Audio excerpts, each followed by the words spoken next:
Welcome to Political Conversations. I'm Maury Thompson. This is a new feature on poststar.com. It'll be an occasional feature. And today our guest is State Assemblyman Tony Jordan, Republican from Jackson, who represents Washington County and portions of Saratoga and Rensselaer counties. Governor Andrew Cuomo has taken a different approach to the state budget this year by setting dollar amount targets for reducing spending in specific areas and asking the state legislature to figure out how to reach those targets. Right. It reminds me somewhat of the television game show where the contestant has to figure out which items to keep in a shopping cart without going over a certain cost. What items are you willing to remove or reduce the size of in the state's shopping cart to meet spending reduction targets? Well, I mean, that becomes a very broad-based subject line, and I think what the governor's tried to do with the sort of this macroeconomic approach to budgeting is say, in these key areas, whether it's Medicaid reform, let's get the stakeholders involved to look at how best to restructure Medicaid in New York. That's sort of the main one where he's given a broad target. So in that area, I think what I would look at, and having spoken at length with the county leaders, the struggle for counties is every county in New York is very different from the other. And what we do is we manage each as if they're all the same. Kings County is very different from Rensselaer County. And Rensselaer County, and what New York does is there are mandated Medicaid programs by the federal government. And then New York adds on to the top of those. And I think what I would look to help counties control their programs to best meet their constituent needs is to have the state really take a hard look at what are these programs that we must provide? Not that are nice to have, not that are comfortable or convenient or we're used to having, or not that we want to have because it brings federal dollars, but those that we absolutely must have to meet the needs of our underserved and most needy population. And then allow the counties above that to choose from a menu of those programs that are covered within the Medicaid umbrella that may make sense for their particular counties. I think that type of control will allow counties to have a better handle on the expenditures and exposures that they face. Anything in our metaphorical Medicaid shopping cart that would be off the table for reduction in size or elimination? I think that would be the wrong way to go, to say anything is off the table, because, and I think one of the things I like about the way the governor's approaching it is he's brought the stakeholders in. He isn't just saying, legislature, you figure it out. He's saying, I want the legislators with members of the healthcare industry, with members of representative bodies of the constituents that are served by Medicaid to meet, travel the state under the guidance of a gentleman who's already done a similar program in Wisconsin and come back with recommendations. So I think you do the process a disservice if you say these are untouchable, because the reality is our Medicaid program just so vastly dwarfs all other states that I don't think it's fair to say any are off the table. Maybe what we do is we look at how are we going to, at what level are we going to deliver those services? Or maybe we need to look at a shared payment based on a sliding scale, where an individual who receives benefits, depending upon their financial situation, will have to pay something for the care they receive. And that will take a finite amount of dollars and stretch it further. And I think that's something where I really hope, and we've encouraged the governor to come back and look at that. And again, I've spoken with the county leaders who are involved in delivering these programs, because what I don't want to do is put a burden on them for managing something like that, and they think that that is a very workable, valuable tool, because again, people will make better buying decisions if they have to pay something for it, and I think that that's a very workable solution. One of the problems with that, or as a follow-up that we have now, once you crest over a certain threshold of earnings, most of your safety nets are gone.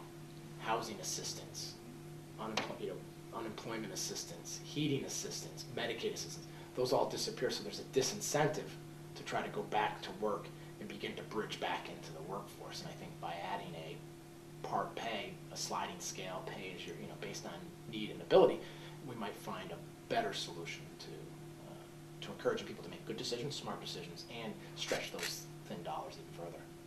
Now, an issue that you're working on in the Assembly is New York's prevailing wage law, which requires workers on public works projects to be paid the same as the average workers elsewhere in the region are paid for the same task.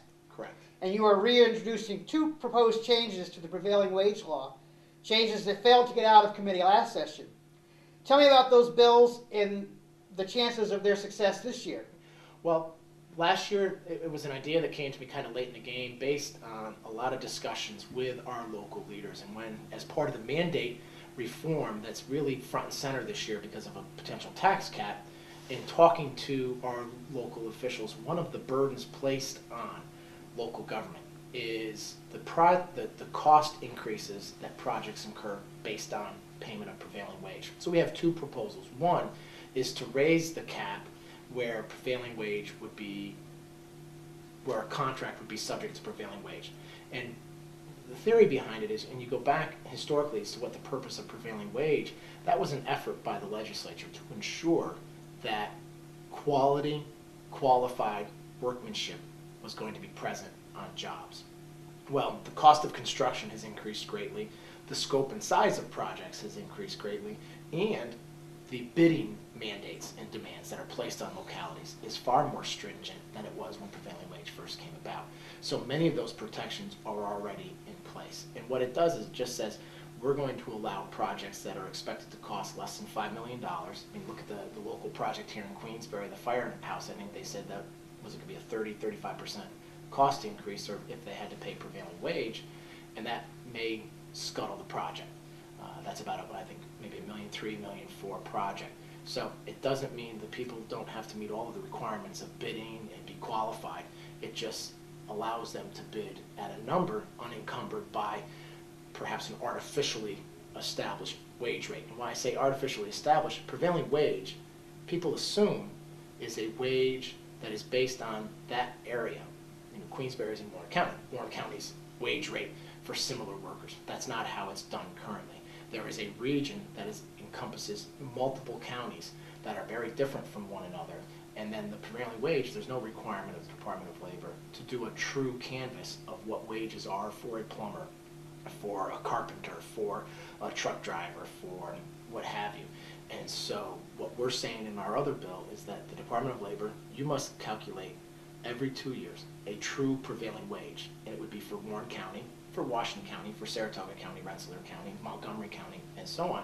And what they would do is they would be charged with contacting union shops, open shops, municipalities to contact and ask, what do you pay for a plumber? What do you pay your carpenter, etc., to come up with a more rounded prevailing wage so that workers in that area on a prevailing wage project are actually getting paid what the prevailing wage is for that area. If you were down at the track, what would you say the odds of a prevailing wage bill getting through the finish line this year would be? Well, you know, this is a very different year, and I think we're seeing a lot of change and a lot of demand to rethink how government functions. And so I think when you start looking at what are the top burdens on local governments, the county, it's certainly Medicaid, but then it's pension, and it's prevailing wage, and it's worker costs and benefits. I think there's going to be a real push out there by the various bodies who represent counties, the Association of Towns, the New York Conference of Mayors, the Association of Counties. I think they are going to be looking long and hard at how do we stretch our limited resources. And so, I'm not married to the $5 million number. I'm always open to compromise. I certainly wouldn't bet the house on it because there's a tremendous opposition. I mean, the union groups are vehemently opposed to this, and some would say, well, that makes you anti-union, and I'm really not. I'm neither anti-union or pro-union. I think I'm just for a fair and balanced approach to how we do business. And the prevailing wage was driven by something that is now met through other areas. And certainly on a $10, $15, $20, $30 million project, or like the bridge up in Crown Point, those are a different animal altogether. And that's why I would set a ceiling that is more reflective of today's building environment. And on a lighter note, who would be a more formidable opponent in a political debate, Roy McDonald or Jim Tedisco? Wow. I'm not sure that's on a lighter note. That would be tough because they both bring very different personalities to a debate. And a lot would depend on the nature of the debate. In a free-form, flowing style, it would be very difficult to compete with Jim Tedisco for attention and for speaker time, because he has just a dynamic, bigger-than-life personality and a charm that would make it very difficult. In a sort of a back-and-forth conversation, Roy has a very disarming personality that I think has the ability to, without making it obvious, distract you from perhaps the message you're attempting to deliver. And it's more subtle. His approach is more subtle, and that's harder to guard against, especially if it's a hot debate where you may have a real strong disagreement. His style, like with Jim, you know what you're going to get. And so that's easier to prepare yourself mentally. With Roy, you don't. And a lot of debate is preparing yourself. It's like a oral argument in court. Preparing yourself, partly with the message you want to deliver for the audience, but also how your opponent is going to act. And unpredictability is much more difficult to prepare for and react to than is maybe a more predictable style. So, I think well, very lawyerly answer to that question, and you're a lawyer. Thanks for watching.